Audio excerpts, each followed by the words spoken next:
आप सभी को नमस्कार। एनआईसीएल असिस्टेंट की तैयारी आप सभी ने करी हमारे चैनल के ऊपर और हजारों बच्चों ने तैयारी करी। लास्ट मोमेंट में आप सभी ने वो मैराथन भी देखा जिसको लगभग 25,000 स्टूडेंट्स देख के गए थे एग्जामिनेशन में और बहुत हेल्प करी थी मैंने आप सभी की। अब आप सभी ये चाहते हो कि कट ऑफ भी मैं ही बताऊं आपको, क्या ना, कट ऑफ भी मैं ही बताऊं, क्योंकि अगर आप पिछले 2 सेशंस देखेंगे जो एनालिसिस वाले सेशन थे उनमें ना लगभग दोनों सेशंस में मिला के 500 से ज्यादा कमेंट्स हैं और बहुत सारे कमेंट्स ऐसे हैं जिसमें सिर्फ ये पूछा जा रहा है कि भैया मेरे अटेम्प्ट इतने हैं, मुझे मेंस की तैयारी करनी चाहिए या नहीं करनी चाहिए। बहुत ही क्विक सेशन रहेगा, मैं आपको फटाफट से एक्सप्लेन कर देता हूं। देखो देखो सुनो मेरी बात। अगर आप ये सोच के आए हो ना कि भैया मेरी वाली रेंज बोल दो, आप कि जितना मैं करके आया हूं ना बस उस रेंज में आप बोल दो मुझे और फिर मैं तैयारी शुरू कर दूंगा, तो फिर थोड़ा सा गलत डायरेक्शन में जा चुके हो आप सेशन को यहीं पे छोड़ सकते हो, क्योंकि मैं कुछ और बात करने वाला हूं आपसे, है ना। मैं थोड़ा सा एक्सप्लेन करने वाला हूं चीजें कि ये चीजें काम कैसे करती हैं।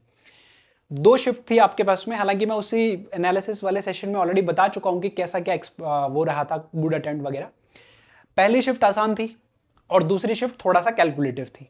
मुश्किल नहीं थी, कैलकुलेटिव थी। कैलकुलेटिव होने का मतलब ये हो गया कि अटेम्प्ट थोड़े से कम रह गए होंगे। जहां पे फर्स्ट शिफ्ट में बच्चों के अटेम्प्ट 95 90 निकल के आ रहे थे, सेकंड शिफ्ट में वो 85 88 तक रुक गए। ये डिफरेंस जो है वो देखने को मिला है दोनों शिफ्ट में 2-5 अटेम्प्ट का, क्योंकि थोड़ा सा कैलकुलेशन ज्यादा थी, क्वांट सेक्शन थोड़ा सा डिफिकल्ट लेवल पे आया हुआ था, मतलब थोड़ा लेंदी आया हुआ था। कैलकुलेशन अप्रोचेज सारी वही थी, बट डेटा थोड़ा सा इस तरीके का दिया गया था जो बहुत जल्दी सॉल्व ना हो, है ना। ये चीजें ऑलरेडी हमने उस सेशन में डिस्कस कर ली थी एंड उसका इंपैक्ट आपको देखने को मिलेगा जब एक से ज्यादा शिफ्ट में होता है, तो फिर नॉर्मलाइजेशन काम करता है। तो पहली चीज तो आप ये समझ लो कि अगर आपके अटेम्प्ट थोड़े से कम रह गए फर्स्ट शिफ्ट से, अगर आप कंपेयर कर रहे हो कि यार मेरे तो 88 अटेम्प्ट रह गए, मेरे तो 85 अटेम्प्ट हुए हैं सर, और फर्स्ट शिफ्ट वाले के तो 93 अटेम्प्ट हुए, मेरे दोस्त का फर्स्ट शिफ्ट में था उसके तो 93 हो गए, मेरे 85 रहे, अब मैं क्या करूं। तो नॉर्मलाइजेशन अभी होना बाकी है। आप लोग कभी भी गेम से बाहर होते ही नहीं हो अनटिल और अनलेस कि आपका रिजल्ट आपके हाथ में आ गया और उसमें लिखा हुआ आ गया कि आपने सिलेक्शन नहीं लिया भाई। तब तक आप इस गेम में बने हुए हो, तब तक आपको इस गेम से कोई बाहर नहीं कर सकता है, ठीक है। क्योंकि नॉर्मलाइजेशन एक ऐसा ऊंट है ना जो किस करवट बैठेगा वो किसी को नहीं पता। वो ज्यादा वाले को कम पे लाएगा, कम वाले को ज्यादा पे ले जाएगा, कितना कम लाएगा कितना ज्यादा ले जाएगा वो किसी को नहीं पता, है ना। वो एक कहावत है ना कि ऊंट किस करवट बैठेगा, तो वो पता ही नहीं किसी को, कैसे बता सकता है कोई, है ना। तो बहुत ज्यादा आप लोग इस चीज के चक्कर में मत पड़ो। अगर आप एक रेंज ढूंढ रहे हो तो मत ढूंढो, रेंज आपको ढूंढने की जरूरत नहीं है, क्योंकि सटीक जो है डेटा वो किसी के पास में नहीं है कि कितने बच्चे बैठे थे, कितना किसका अटेम्प्ट हुआ था, है ना। हाँ, कुछ चीजें हैं जो मैं आपके सामने रख देता हूं, अगर आप थोड़ी सी मेहनत करते तो आपको पता चल जाती, बट नहीं करी तो चलो मैंने कर लिया आपके बिहाफ पे, आपको जवाब मिल जाएगा, है ना। मैं जवाब दूंगा नहीं इस सेशन में, बट आपको जवाब मिल जाएगा और आप उसके हिसाब से तैयारी शुरू कर दोगे। देखो, हर एक एग्जामिनेशन की मैं बात करता हूं, बड़े से बड़ा examination, SBI PO, IBPS PO, RRBs, है ना, आरवी असिस्टेंट, ये सारे के सारे समझना। जो चीजें यहाँ बोर्ड पे लिखी हुई है वो दिखेंगे ना आपको, तब आपको ऑटोमेटिकली पता चल जाएगा कि आपको क्या करना है ना। देखो, मैं पिछले 5 साल का आपको आईबीपीएस पीओ का कट ऑफ दिखाता हूं। 2021 से 2025 तक का आप आईबीपीएस पीओ का कट ऑफ देख लो, 50 से 50, मतलब एक रेंज पकड़ी हुई इसने 50 से 55 के बीच में। इस दौरान मल्टीपल शिफ्ट्स भी हुई हैं, इस दौरान बहुत डिफिकल्ट पेपर्स भी हुए, इस दौरान बहुत आसान पेपर भी हुए, ठीक है। इतनी हिंट काफी है आप सभी के लिए। अगर अभी भी विश्वास नहीं हो रहा है तो एसबीआई पीओ देख लो, 60 से 65 की रेंज पकड़ के बैठा हुआ है पेपर, समझ गए। मुश्किल भी आता है, आसान भी आता है, बट नॉर्मलाइजेशन वो ऊंट है, वो इस करवट बैठता है कि वो सब बैलेंस कर देता है, समझ गए, वो उस रेंज में ले आता है। आरआरबी की बात करूं, आरआरबी क्लर्क की बात करूं, तो अपने स्टेट का, अपनी कैटेगरी का लास्ट 5 साल का चेक कर लेना, वो मैं लेके नहीं आया हूं क्योंकि सबका अलग अलग है। आईबीपीएस क्लर्क का चेक कर लेना, एसबीआई क्लर्क का चेक कर लेना, थोड़ी मेहनत कर लेना खुद से, आपके सामने जवाब होगा, आपके कट ऑफ कितनी जाएगी और आपको क्या करना है आपको खुद ही पता चल जाएगा। ये मेहनत आपको करनी पड़ेगी और आपका जवाब आपके सामने है। लेकिन लेकिन लेकिन ये जवाब सुनने से पहले, क्या हमें मेंस की तैयारी नहीं करनी चाहिए अगर हमारा अटेम्प्ट मान लीजिए कि 70 के आसपास रह गया? तब तो आपको लग रहा होगा कि यार अब तो गेम गया हाथ से मेरे, हालांकि गेम गया नहीं आपके हाथ से, मैं कह रहा हूं ना वो ऊंट किस करवट बैठेगा आपको नहीं पता अभी। आपको एक चीज समझनी पड़ेगी कि चाहे आप एनआईसीएल की तैयारी करो, चाहे आप बैंकिंग के किसी भी एग्जामिनेशन की तैयारी करो, प्रीलिम्स सिर्फ और सिर्फ क्वालिफाइंग नेचर का है। आज नहीं तो कल मेंस तो पढ़ना पड़ेगा, है ना, और बैलेंस करके पढ़ना पड़ेगा। ऐसा नहीं कि सिर्फ मेंस ही पढ़ते चले गए या सिर्फ प्रीलिम्स ही पढ़ते चले गए, तो वो चीज तो खराब करेगी। फिर आपको आपको एक बैलेंस्ड तैयारी करनी होगी। एनआईसीएल असिस्टेंट का आपका प्रीलिम्स हो गया है और आपको कॉन्फिडेंस आ गया कि भैया मैंने 90 कर दिया इसमें, मुझे कॉन्फिडेंस आ गया है, मैं कर लूंगा। तो एसबीआई क्लर्क, आईबीपीएस क्लर्क के लिए आप सिर्फ मॉक लगाओ एक, और पैरेलली आप मेंस को लेकर के चलो, मेंस के मॉक लगाओ, पीवाईक्यू सॉल्व करो, एसबीआई क्लर्क, आईबीपीएस क्लर्क के मेंस के पेपर सॉल्व कर लो पिछले 5 साल के।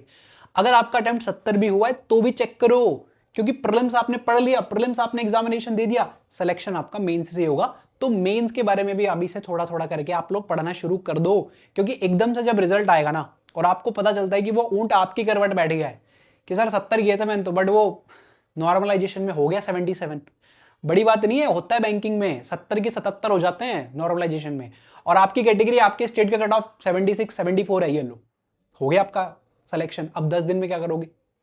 तो ऐसे सिचुएशन पे जाके ना स्टूडेंट फंसता है फिर कि अब क्या करें लास्ट के 10 दिन में। ठीक है, तो करना क्या है सभी को, आप सभी को बता रहा हूं, जिसने भी एनआईसीएल का एग्जामिनेशन दे दिया, जिसने 90 प्लस कर लिए हैं, तो अगर आप सवाल पूछ रहे हो तो डंडे बढ़ने चाहिए तुम्हारे। 90 प्लस पे भी सवाल पूछता है कोई? 90 प्लस करे हुए सर मैंने अटेम्प्ट कर दिए, मेरा सिलेक्शन होगा कि नहीं होगा? अब नहीं होगा तो कब होगा भाई? अगर आप 95 करके भी सोच रहे हो पता नहीं होगा कि नहीं होगा, तो फिर कब होगा? फिर कब पढ़ोगे मेंस? 95 करके भी फिर वापस से प्रीलिम्स पढ़ रहे हो। मेंस को साथ ही साथ में आगे लेके चलते रहो, क्योंकि मेंस से ही सिलेक्शन होगा, मेंस ही आपको अच्छा करना है। समझ गए? क्लियर है डाउट? और भी कोई डाउट है तो कमेंट सेक्शन में डाल देना। बाकी करना क्या है मैं बता दूं, पिछले 5 साल के आईबीपीएस क्लर्क, एसबीआई क्लर्क के पेपर सॉल्व करने हैं आपको मेंस के। मिलेगा कहां से? एक तो ये समस्या बड़ी प्रॉब्लम है ना, कुछ भी ढूंढ लेंगे इंटरनेट पे आप लोग, कुछ भी, बट पेपर नहीं मिलते आप लोगों को। सिंपल जाओ गूगल पे टाइप करो SBI clerk mains last 5 year paper PDF, 2-3 link आएंगे, फर्स्ट में मिल जाएगा आपको पेपर। गाइडली की वेबसाइट पे चले जाओ, वहां पे मिल जाएगा। सिमिलरली आईबीपीएस पीओ का करना है, सिमिलरली आपको आरआरबी का करना है, इसी तरीके से आपको डाउनलोड कर लेना है और वो पेपर सॉल्व करते रहो आप साथ ही साथ में। जो मॉक मैं लगवाता हूं पर डे, वो मॉक लगाते रहो और उसके साथ में वो वाले पेपर आप सॉल्व करते रहो। करंट अफेयर्स बहुत जरूरी है, करंट अफेयर्स डेली करो, चाहे आपका सिलेक्शन हो या चाहे आपका सिलेक्शन ना हो, करंट अफेयर्स की आपको हैबिट बनानी पड़ेगी, है ना। तो ये सारी की सारी चीजें थोड़ा सा ध्यान करो, थोड़ा सा एफर्ट डालो अपने से कि सारी की सारी चीजें एक बार चेक कर लें। लास्ट 5 ईयर का कट ऑफ चेक कर लो, हिंट मैंने आपको दे दिया है, देख लो। और मेंस करना ही है, ये बात अपने दिमाग में आज ही डाल लो कि बिना मेंस हम कहीं नहीं पहुंचेंगे। प्री सिर्फ क्वालिफाइंग नहीं चल गया, मेंस तो पढ़ना ही पड़ेगा। और मेंस पढ़ना कौन सा है? SBI clerk, IBPS clerk mains वाला। तो उसके 5 साल के पेपर सॉल्व करने हैं हमने, ये टारगेट बना लो। 5-5 साल के पेपर उठाओगे, 10 पेपर आपको मिल गए, एक आरआरबी पीओ भी उठा लेना और आरआरबी क्लर्क भी उठा लेना। सारे पेपर अवेलेबल है इंटरनेट के ऊपर, कोई ऐसी चीज नहीं जो ना मिले आपको। नहीं मिले तो मुझे बता देना, मैं कॉमेंट सेक्शन में डाल दूंगा, ठीक है। वहां से आप लिंक कॉपी करके और वहां से डाउनलोड कर लेना। तो लगभग 15-20 पेपर हो गए आपके पास में। डेली एक पेपर सॉल्व करोगे ना, डेली एक पेपर सॉल्व करोगे तब भी पेपर आ जाएगा आपका। और डेली आप एक कर भी नहीं पाओगे, क्योंकि किसी एग्जामिनेशन में 50 सवाल है मेंस के, किसी में 35 सवाल है मेंस के, है ना। पीओ में 35-50 आते हैं, 35 के आसपास आते हैं और क्लर्क में 50 तक भी आ जाते हैं। ये काम करना है आपको मेहनत करनी है अपने आप को और इंप्रूव करने के लिए। आपको एफर्ट्स ये नहीं डालने कि आप वो रेंज ढूंढने बैठ गए आप कि भैया मैंने तो इतना किया था, मेरी रेंज में बता दो बस, फिर मैं तैयारी शुरू कर दूंगा। तो ये सबसे गलत अप्रोच है। प्रीलिम्स के रिजल्ट के बाद में अगर आप तैयारी करोगे तो वो उससे भी ज्यादा डेंजरस है, क्योंकि 10 दिन में ना तो करंट अफेयर्स हो पाएगा, ना वो जो उनको चाहिए इंश्योरेंस अवेयरनेस, ना वो हो पाएगा, ना क्वांट हो पाएगा, ना रीजनिंग हो पाएगा। हमेशा फंसते हैं, हमेशा ट्रैप होते हो आप लोग। तो 2 साल के बाद में मैं ऐसा सेशन बना रहा हूं और अब 2 साल तक मुझे फिर से बनाने की जरूरत ना पड़े। आप इसी सेशन से समझ जाना कि आपका कट ऑफ क्या रहेगा और आपको करना क्या है, ठीक है। मेंस की क्लासेस मेरी होती हैं, कल दोपहर को फिर से मेंस की क्लास होगी, तो उसमें आप मुझे आ सकते हो, ज्वाइन कर सकते हो, ठीक है। बाकी और डेडिकेटेड तरीके से जाना चाहते हो तो आपको पता है मॉक तो लगाने पड़ेंगे, तो आप गाइडली के मॉक लगा सकते हो। मॉक टेस्ट सीरीज है ना मेंस वाली, वो तो सॉल्व करनी पड़ेगी आपको, प्रीलिम्स के लिए भी तो करी थी।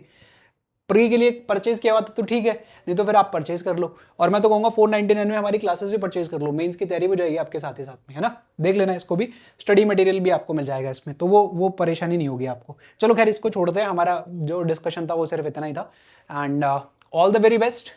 ज़्यादा ढूंढो मत, ज़्यादा समय खराब मत करो, उसमें आप अपनी एनर्जी वेस्ट कर रहे हो, अपना टाइम वेस्ट कर रहे हो। हिंट मैंने आपको दे दिया, उससे के अराउंड आप चेक कर लो खुद ही, है ना। और नॉर्मलाइजेशन काउंट किस करवट बैठेगा किसी को नहीं पता, तो जब तक रिजल्ट नहीं आ जाता है तब तक आप इस रेस से बाहर नहीं हुए हो, इस बात को दिमाग में रखना। मेंस पढ़ो, डेली पढ़ो, फाइनल सिलेक्शन मेंस से ही होगा, ये एक और बात अपने दिमाग में डाल लो। पीवाईक्यू सॉल्व करना बहुत जरूरी है, क्योंकि प्रीलिम्स में भी मैंने वही करवाए थे आपको और उसी के अराउंड पेपर बनाया, सेम टू सेम मिला। मेंस में भी पीवाईक्यूज खुद से आप सॉल्व करो, मेहनत करो, मैं तो करवा ही दूंगा, बट आप खुद से मेहनत करो, उसी के अराउंड पूरा का पूरा पेपर होगा। तो पिछले 5 साल के सारे पेपर सॉल्व कर लिए ना, 10-15 पेपर, 20 पेपर, रेडी हो आप मेंस के लिए। फिर चाहे रिजल्ट आपके फेवर में आए या आपके अगेंस्ट आए, आप मेंस के लिए रेडी हो। अगले पेपर में मेंस आएगा तो भी आप रेडी हो, सवाल पूछने का झंझट ही खत्म। ठीक है, ऑल द वेरी बेस्ट मेरी तरफ से। और भी कोई डाउट रह गया अभी तो कमेंट सेक्शन में डाल देना, बाकी अब हम लोग मिलेंगे नेक्स्ट सेशन में। Thank you.